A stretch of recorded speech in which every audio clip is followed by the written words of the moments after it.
Welcome to the Big Book Roundtable and the RICO 12 family of recovery resources. We target these resources at people from all backgrounds, faiths, and places dealing with addictions of all varieties.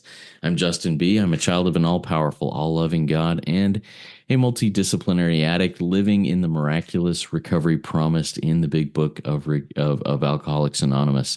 I'm grateful to be the host, the moderator of this Big Book Roundtable, and it's good to be back around this table with David G and Nikki M. We're grateful to be able to do this. David, why don't you just take a minute and tell us a little bit about yourself and what you've been up to lately? All right. Thank you, Justin, as always, for your service. Nikki, so good to see you as always. I'm David Green. I'm an alcoholic and addict of many sorts from Oklahoma. Man, it has been it's been great. Recovery is good. Been doing some big book study with Egypt through some translation, working with a lot of guys, mostly that have already been in the rooms for a while that are just stuck in their recovery.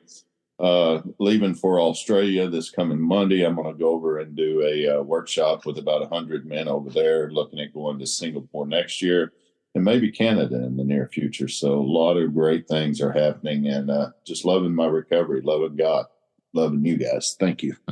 Thank you, David. So much going on. We're excited for you and excited to follow along with you as you do these things. Nikki, why don't you take a minute, introduce yourself, and tell us what you've been up to? Hi, everyone. I'm a grateful member of many fellowships, and I'm an intelligent agent spearhead, and just so grateful to be staring at my phone because that's where I do all my online work and look at my favorite guys. We haven't been here for a while. We took a little break in the summer, and we're back. And what I've been up to is I've been growing in effectiveness and understanding. You know, they talk about trials, certain low spots, and you know what? I grow best in these moments. So I'm just really reaching for God. And, you know, one of my favorite prayers is use me, God. And God is really using me. So be careful what you wish for because you just might get it. We're going to have fun today. You guys, I miss you. I miss you guys. Awesome. I'm excited to do this. I'm going to step away for just a second because I took my notebook that I take all my notes out into the kitchen as I was prepping and didn't bring it back. So I'll be right back and we'll edit this part out. Canada, talk to me. Talk to me. When might that happen? How are you? You know what? I went to Luxembourg and I was doing really good. And you know, I fell asleep on certain things. Like it went AWOL for a minute. So I'm really recuperating from that. And I got home and, you know, I call them fossils. Like I have 3 power of attorneys and 2 of them were in the hospital. So I'm just been getting stretched but I'm good. Like, I'm really grateful, David. Yeah. You know, the great thing about falling asleep is you get to wake up fresh. Wow. I took a shower because I wanted to be extra fresh this morning. So it's good today. Sleepiness. Right on. Nice. All right. I'm back and excited to do this. Today, we're going to be jumping. We finished up We Agnostics the last time we were together.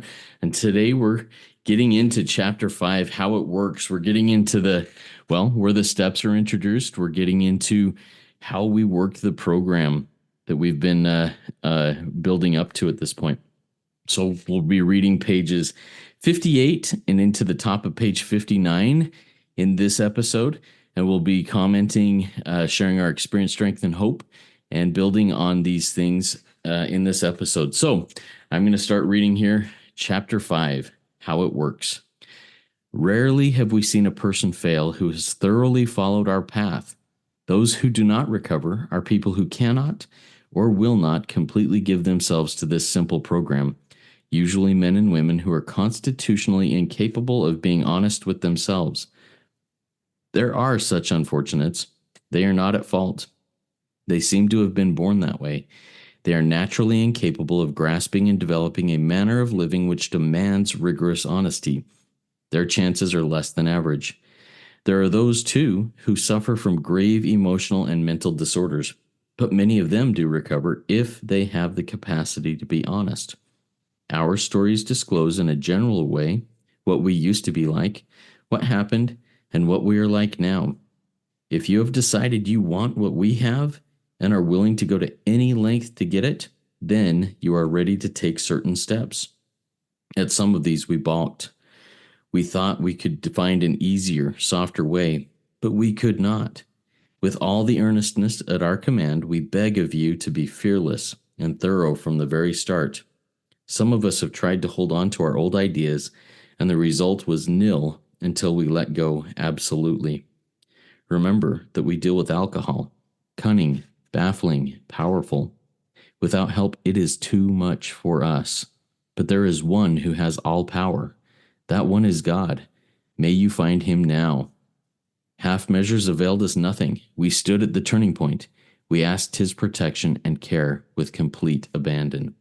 And that's where we're going to pause here and comment on this during this episode.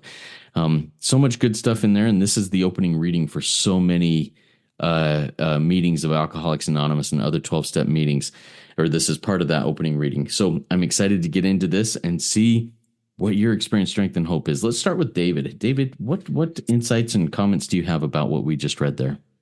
Okay. Well, thank you again, Justin, for your service. And as always, Nikki, so good to see you, sister. And I'm just going to break this down in my experience the way that I would if I was taking a man through this book. A lot of people skip over this part and say, okay, let's go to the third step. But for me, I think this is very important because right from the very start of what you read here today, first of all, it says how it works, not how I work it.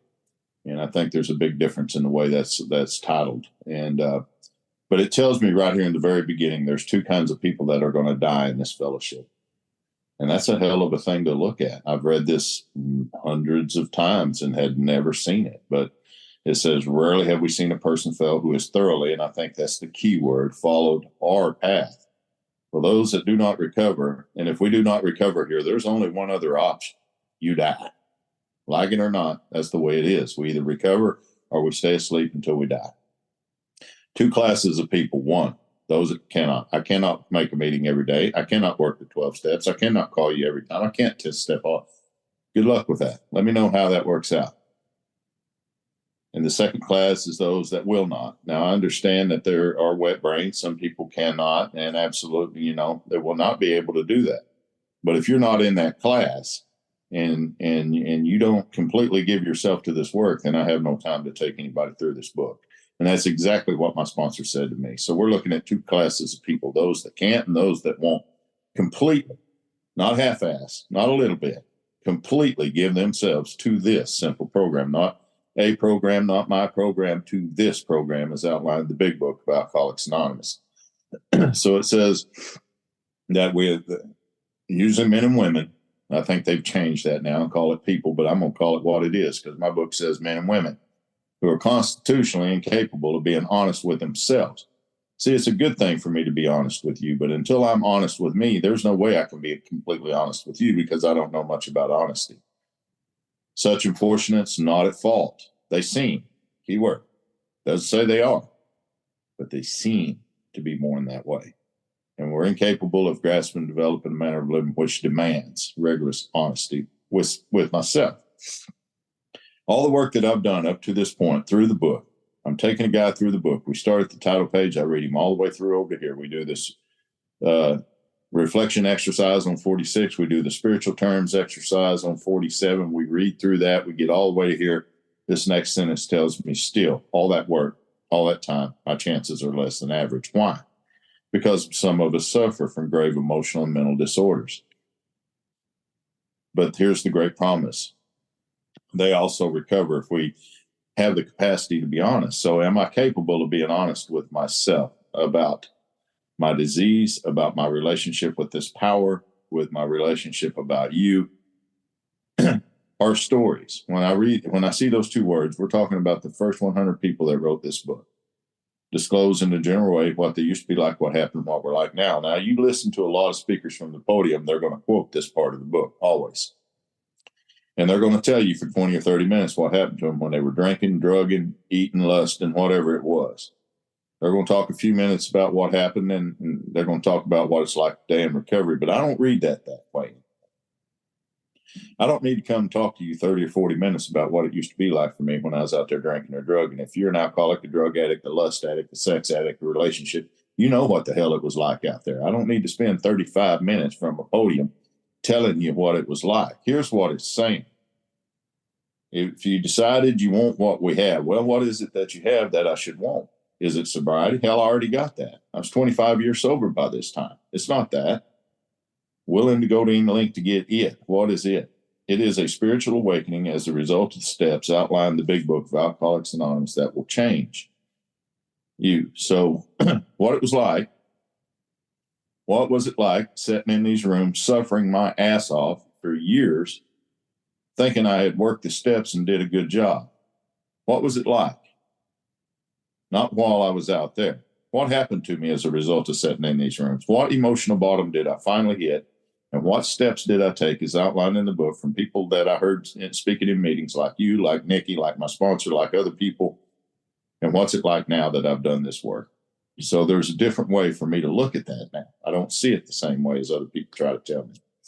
And if you've done all that and you're willing to go to any lengths to get that awakening, then you're ready to take the steps. And yeah, we're going to balk. Of course we are. Hell, the ego is dying.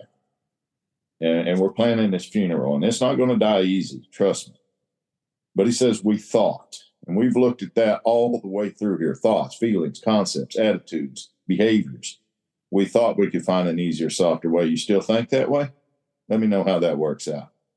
Because here's the reality of it: we could not. And with all the earnestness of we beg of you to be fearless and thorough from the very start. Some of us try to hold on to our old keyword here, ideas. Even going through this work, some of us try to hold on to it and don't even really know we're doing that until a good sponsor sets you down and really brings that out. And here's the promise: that kind of recovery is going to be nil until you let go. Let go of what? Let go of them ideas. Let go of them thoughts. Let go of them concepts. Let go of self. Absolutely, not partly.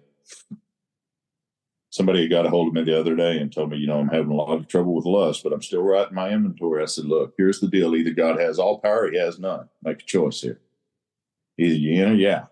There ain't no half-ass here. Remember that you deal with alcohol, lust, food, whatever it is, self, not feelings, ideas, issues. And I'm gonna wrap this up. That last part you read there. But I love that. There's one who has all power. So if I'm powerless, obviously my answer is power. But that one is God. May you find him now. But half measures about, we stood at the turning point. We asked his protection and care with complete abandon. There's a prayer right there. And a lot of people miss that. Anytime you see those two words in the Big Book, we ask. That's a prayer. How many people really, really pray that prayer? I never did. Now, after 25 years later, and I'm 30 years now, I pray that prayer every day. I ask protection and care with complete abandon for me, for my family, for my fellows, for this meeting, for this podcast, for you guys. It says, here's the steps we took, which are suggested as a program of recovery. People will say the steps are a part of recovery. Not according to that sentence. The steps are recovery. Here are the steps we took, which are suggested as a part of the program. No, as a program of recovery. So there's a difference between staying sober and recovering from addiction. So Justin, thank you for calling on me to share. I'm anxious to hear Nikki and appreciate you guys. Yeah, thank you so much, David. It's good to get back into hearing the keywords, the ideas that seem, those keywords that always trip me up as I have those ideas and things seem the way they are. Thanks for helping illuminate that and all of these things. Nikki, what are some of the things that you take out of the reading that we had here?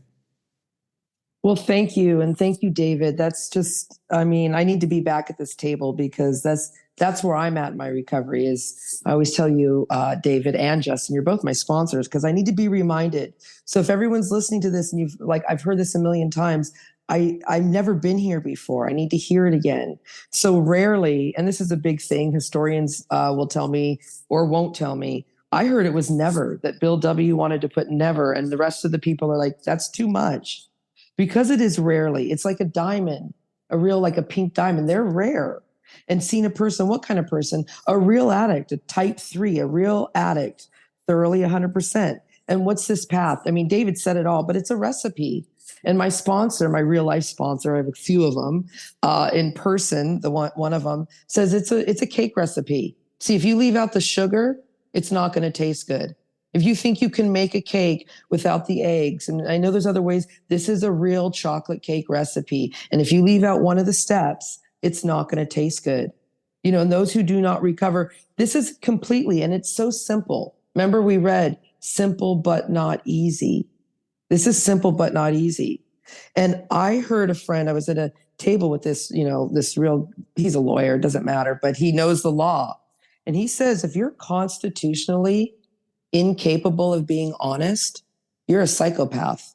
Like, think about that. If you cannot follow a constitution, you're a psychopath and you probably won't make it. So I remind my sponsees, you're not a psychopath. You can follow the Constitution. You can do this. You are not constitutionally incapable. And of course, it's with yourself, not with your mommy, not with your daddy. And there are people who won't make it. Why? Rigorous. That means extreme, thorough, meticulous, accurate, adhered to. This is a manner of living, And I love in this paragraph, it says, honest, to be honest. 3 times, just in this paragraph alone, it talks about radical honesty. So if I can't get radically honest with myself, and that allows me to get honest with another person, the right person, I'm not going to make it. And David, I love what you said, because for years I wanted to hear the stories, and then it became a drunkalogue. I got so sick from people spewing their problems on me and never a solution. So you're at a speaker meeting, and now they have 5 minutes to tell about what it's like now, and 40 minutes of 4th grade trauma from their parents. I don't need it. We all know what it's like. And if we remember, we read on page 29. See, this is what it's really about. It's about how we are to, each individual in their personal story describes in their own language, from their own point of view, how they established a relationship with God. We forget about that when we're sharing in a meeting or sharing from the podium. So what it used to be like, page 52, we just read it a few episodes ago, miserable, pray to all that good stuff. What happened? Someone made the approach. And what it's like now, you share the miracles, and it's not perfect. Because we're going to read in another page or two, we're not saints. And any lengths is, will you follow this recipe? Any lengths is not, will you sit next to me at the meeting? I love David and I want him to sponsor me, so I need to fly to Oklahoma or to where Justin is, in his part of the country. No, it's, will you follow these exact instructions in the blue book with the white pages and the black ink? It's so simple. And, some of these we balk. That means I'm unwilling. And remember, we have to be willingness. That's essential. We thought, it's a lie. I can't differentiate the true from the false. My addict life is the only normal one. So there is no easier, softer way. Everybody, the easier, softer way. We're beyond human aid.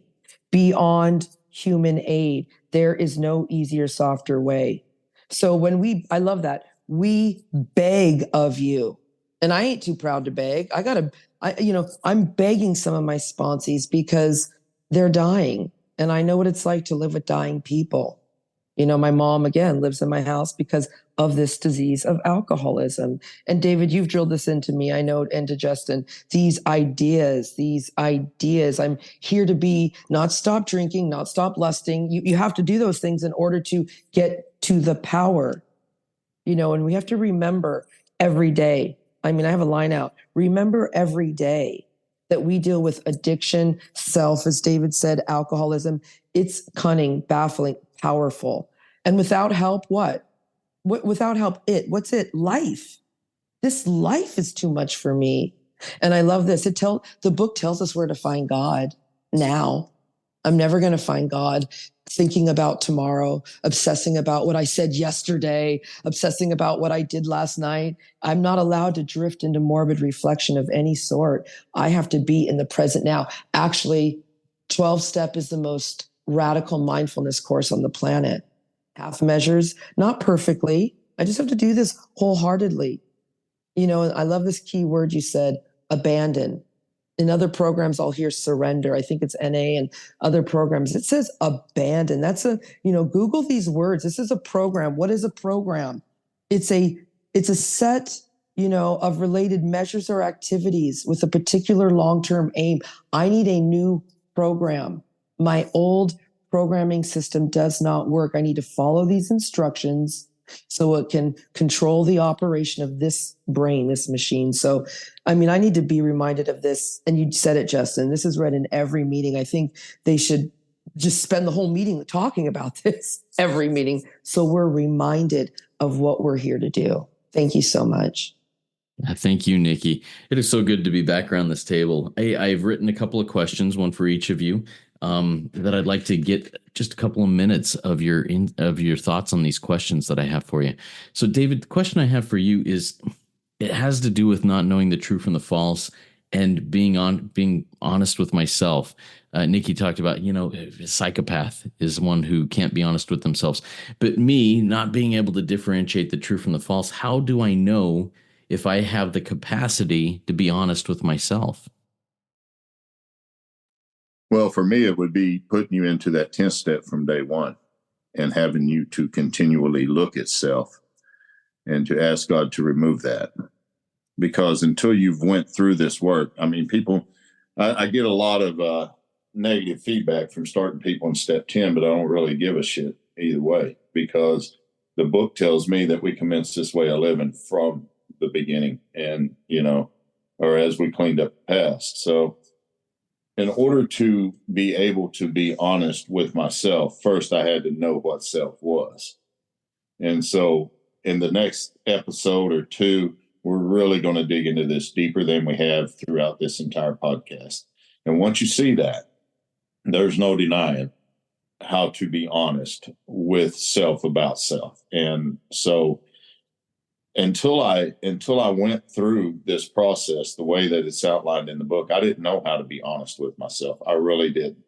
I mean, I thought that I was. I thought that, just having sobriety and being in a pretty good place. But the thing is, defects kept coming back to steal that away from me. And I couldn't understand why. So for me, it's really becoming aware of self, how to be honest. There are those too who suffer from grave emotional mental disorders, but many of them do recover if they have the capacity to be honest. So how do I know that I have that capacity? Because I'm willing to go to any lengths to go through this process of the book. And I don't give a damn what you tell me to do. As long as it lines up with this book, I'm ready to do it. And that's being honest with myself. So anyway, thanks for that question, Justin. Yeah, and thanks for diving a little bit deeper with that. I really appreciate it, David. All right, Nikki, the question I have for you, you are one of the people in my recovery who has really drilled in this no half measures idea. We've got to be all in. I've got to be all in with that. Talk a little bit about half measures and the importance of recognizing them as I continue to go through recovery. I may be sober for a lot of years, and maybe half measures are starting to creep in. Talk to us about the importance of no half measures. Okay, well, if you lay out, that's a great question, and thank you so much. And if I lay it out for my sponsees, okay, like it's a pretty black and white program, because on page 53, just a few pages back, we read that God is everything or God is nothing. So where does that go into half measures? Well, it's like answering a question, and this is from the beginning when I'm asking them, are you going to be honest? Okay, so you're going to answer with a simple yes or no as we do this process. No yeah buts, no maybes, no kind of sort of, because that's the half measure. So where do I take my sponsees in the book to make sure they're not half measuring it? It really comes down to page 102. Your job is to be of maximum helpfulness. So let's just keep it real simple, because it's a simple program. So we're not going to half measure this. Is this helpful? Yes or no? Well, it's kind of, sort of. No, yes or no. God is everything or God is nothing. There's no kind of, sort of. So is it helpful for you to go to the fridge and eat that? Yes or no? Is it helpful for you to is it helpful for you to go to that party when you're not spiritually fit? Is it helpful for you to go around your mom or when you're, all these things? And it's really black or white. That's what half measures mean. It's like, well, I kind of, no. Are you going to forgive this person? Yes or no? Well, no. Because they can't. So then you take them to the next step. So then you ask for the willingness, step 6. You do the step 7 because you're not willing. It's not like kind of, sort of, tippy toe. This is black or white. I always give this real quick example, and you can use it when you're parenting. Son, are you done with your homework? Yeah, Mom, but I didn't finish the last 2 pages. No, son, I'm sorry. Did you hear me? Did you finish your homework? Mom, I told you, I have 2 pages of son. Did you finish your homework? No, mom. It's that simple. It's that, is this helpful? Yes or no. God is everything or God is nothing. And here's the caveat, everybody. We don't do this perfect. So don't mentally flog yourself or physically flog yourself because you've messed up. The book says you're going to make mistakes. I hope that's helpful. Thank you so much, Nikki. I appreciate it. All right, we'll jump into quick takeaways from this, each of us. I'm going to start off with my takeaway from this. Find God now. God isn't in the yesterday. For me, he's not in the tomorrow for me. He will be, and he was, but he is in and with me now. And I think that's a takeaway. Find God now, and be there with God now. Allow God to be with me. And I think that's my takeaway with this. David, what's your takeaway from our reading and conversation today? Well, it would be the next sentences after that, or the next sentence after that. We asked his protection and care with complete abandon. Abandon from drugs, abandon from alcohol, abandon from sex, food, relationships. No. Complete abandon from the things that drive me to do that. There is something that goes on within the mind that deceives me. It gets me to take action on my thoughts, my concepts, my feelings, my beliefs. I do that, then I have put myself in a position to feel separate. Keyword feel. And so my takeaway today and every day, and if you're not doing this, we do many prayers in this book, but if you're not doing this prayer, please do this prayer. We ask his protection and care with complete abandon from self. Thank you. Thank you, David. I love that prayer. Nikki, takeaway for you. Well, I'm just so grateful in this moment, but my takeaway out of what we've read today is all power. See, no one's looking for God. I hate God. Excuse me, Sponsy, Nikki, no one's looking for God. We're looking for power. So don't let, as David is again drilled into both me and Justin, terms, words, we're looking for power. And this one says all power. So I'm just so grateful. Thank you. Thank you. All right. Thank you, everybody, for being here. If there was anything from this episode that jumped out at you, put it into action. Don't just go, oh, that was nice, and write a little note there. Go and put it into action. And thank you for joining us today.